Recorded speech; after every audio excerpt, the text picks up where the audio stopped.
So good morning students. So today we are going to see the overall design of the database. So I think it is very clear, the picture is very clear. So you are able to see that DDL statements are there, that is data definition statement, in which we are going to create the structure of the table. Clear? DB and staffs are there.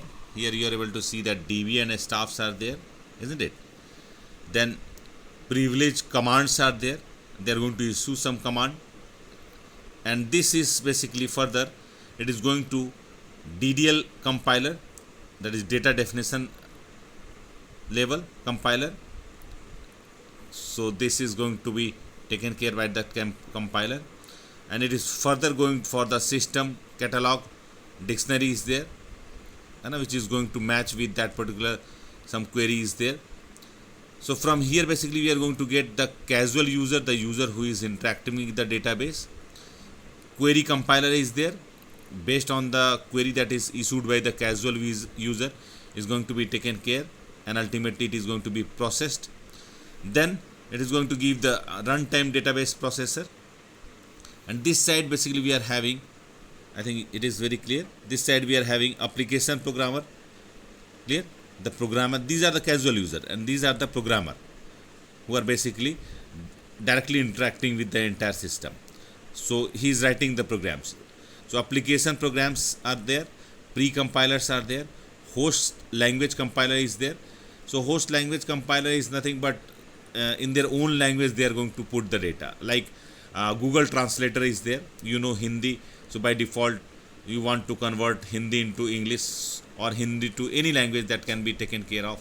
So here basically NLP comes in picture. So these parametric users are there.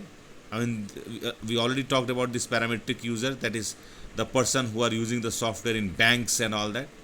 So that transaction, they are going to make some transaction.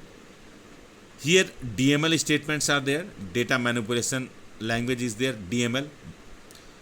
We already discussed about this DML, data manipulation language.